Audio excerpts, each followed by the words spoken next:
Good morning সকলকে সুপ্রভাত জানিয়ে আজকের ব্লগটা পোস্ট করছি। তো আমি কিন্তু মাঝখানে বেশ কিছুদিন কোনো রকম ব্লগ পোস্ট করতে পারিনি, নানা রকম কাজের মধ্যে খুব ব্যস্ত হয়ে গেছিলাম। তো আজকে ছিল বৃহস্পতিবার, মানে রথযাত্রা। তোমাদের সকলকে জানাই শুভ রথযাত্রার শুভেচ্ছা। তো আমি সকাল সকাল ঘুম থেকে উঠে কিন্তু প্রথমেই ঘরের পুজোটা করে নিয়েছিলাম। আর পুজো করে আমি কিন্তু সোজা বেরিয়ে পড়েছিলাম। এবং কোথায় যাচ্ছি চলো তোমরা আমার সঙ্গে থাকো, সারাদিন খুব ভালো লাগবে। কথায় বলে যে রথের দিন কিন্তু বৃষ্টি হবে। তা আমি কিন্তু জগন্নাথের পুজোতে বেরিয়েছি। এই দেখো বৃষ্টি এসে গেছে। এই বাবুকে নিয়ে যাচ্ছি, বাবু এখন রেনকোট পরছে। এই দেখো জোর বৃষ্টি এসে গেছে। এটা হচ্ছে আমাদের মাহেশের বিখ্যাত রথযাত্রা, সেই রথ। এতে করেই কিন্তু স্বয়ং ভগবান জগন্নাথ দেব, মাতা সুভদ্রা রানী আর বলভদ্র কিন্তু রথে চড়ে মাসির বাড়ি যায়। তো দেখো আমি সকাল সকাল প্রত্যেক বৎসরের মতন এই বছরও কিন্তু রথের পুজো দিতে চলে গেছিলাম। প্রথমেই কিন্তু রথের পুজো দিয়েছি। পুজো দেওয়ার পরে ওখানে কিন্তু একটা তিলক বেশ পরে নিলাম, বাবুও পরলো, সাথে আমিও পরলাম। তো তিলক পরতে কিন্তু আমার খুবই ভালো লাগে। তিলক পরলাম, ওখানে মানে কলা চিনি দিয়ে সমস্ত যেটা পুজো হয় সেটা পুজো দিলাম, রথের দড়ি প্রণাম করলাম।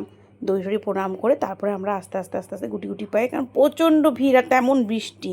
চলে গেলাম কিন্তু সোজা মন্দিরে। এবার দেখো এখানে মন্দিরে এসে তো দেখছি আরও অবস্থা খারাপ, মানে একেই তো চারিদিকে বৃষ্টি, তারপরে জলে জলময়। তো তার মধ্যে কিন্তু প্রভুকে আমরা খুব সুন্দর করে পুজোটাও দিতে পেরেছি।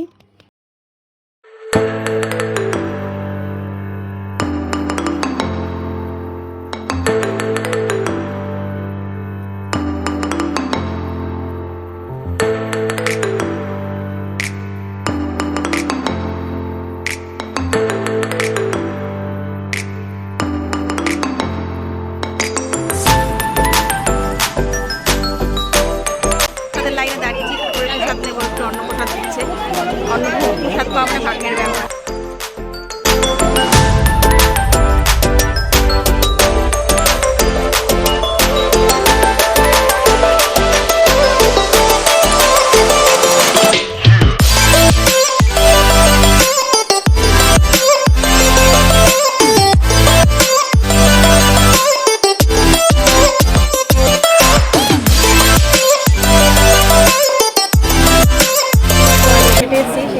দর্শন করো, এই দেখো কি সুন্দর সব ঠাকুর সাজিয়েছে।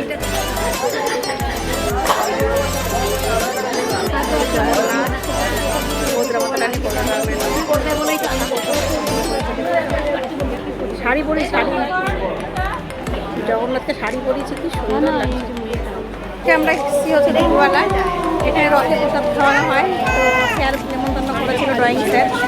তো প্রসাদ খেতে এসেছি আমরা। তো দেখে কীর্তন হচ্ছে। এবার দেখো রথটা, সেই রথটা কিন্তু সাজানো হচ্ছে। হ্যাঁ, এই রথটা কিন্তু বিকেলে বেরোবে।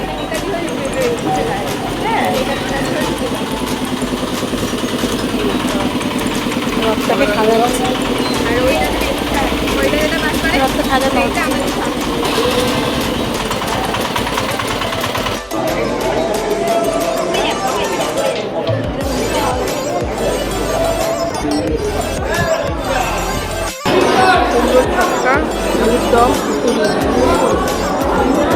এদিকে আমরা দেখো গরম গরম ভোগের প্রসাদ খাচ্ছি, আর বাইরে বৃষ্টি দেখো মুষলধারে।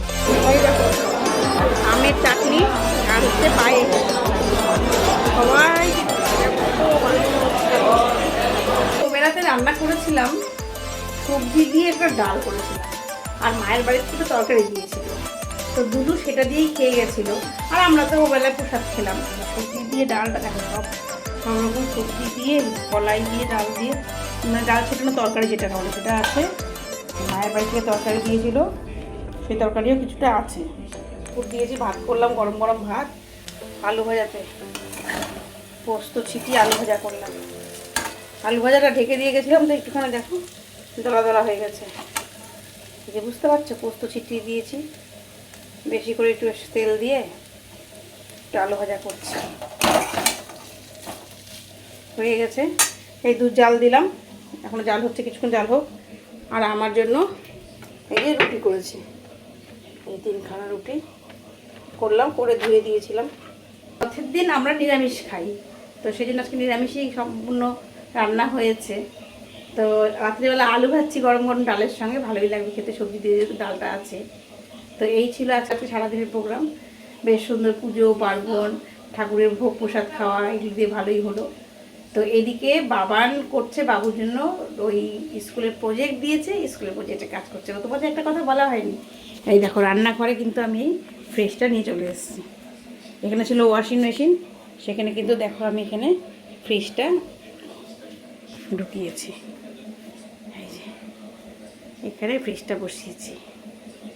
তবে আমার কিন্তু রান্নাঘরে ফ্রিজটা বসিয়ে খুব উপকার হয়েছে, মানে সব এখানে রান্না করছি আর এখান থেকে এই টুক করে দরজাটা খুলছি ফ্রিজের, আর জিনিস বার করে রান্না করছি। কিন্তু একটা কথা তোমাদেরকে বলি, আমি কিন্তু রান্নাঘরেই আমার ওয়াশিং মেশিনটা রেখেছিলাম। এবার কি হচ্ছে, ওয়াশিং মেশিনটার মানে মাদার বোর্ড যেটা থাকে ভেতরে সার্কিটটা, সেটা কিন্তু গলে যাচ্ছিল। তোমাদের যাদের রান্নাঘরে ওয়াশিং মেশিন থাকে, দেখো গ্রাউন্ড ফ্লোর হলে কোনো সমস্যা নেই, বা নিচে ঘর হলে ওপরে হয়তো ছাদ দেওয়া ঘর আছে, তাদের কিন্তু কোনো সমস্যা হবে না। যেহেতু আমার এটা টপ ফ্লোর আর রান্নাঘরে তো একটু গরম হয় প্রচণ্ড, তো এর যতবার মিস্ত্রি আসলো, দুবার হলো এটা, ততবার মিস্ত্রি কিন্তু একটা কথাই বললো যে এটা হিটে কিন্তু গলে যাচ্ছে, তা আপনাকে ওয়াশিং মেশিনটা বাইরে বার করতে হবে। তো ওয়াশিং মেশিনটা বাইরে বার করে দিয়েছি। তো জায়গাটা ফাঁকা হবে, এখানে যেহেতু ওয়াশিং মেশিনের পয়েন্টও করা আছে, এই দেখো এখানে জলের মেশিনের পয়েন্ট আছে, এখানে ওয়াশিং মেশিনের পয়েন্ট করা আছে। তো জায়গাটা নষ্ট করবো সেই জন্য ওয়াশিং মেশিনের জায়গায় ফ্রিজটাকে ঢুকিয়ে দিয়েছি, আর ফ্রিজটাকে নিয়ে এসেছি ওয়াশিং মেশিনের জায়গায়। থাকে তারা তোমরা কিন্তু একটা চিন্তা ভাবনা করতে পারো, কারণ রান্নাঘরে থাকলে নাকি গরমের হিটে এটা নাকি গলে যায়। তাছাড়া কিন্তু সচরাচর মোটামুটি 7-8 বছর পর পর গলে, সেখানে আমার মানে 2 বছর পর পর কিন্তু এটা গলে গেল।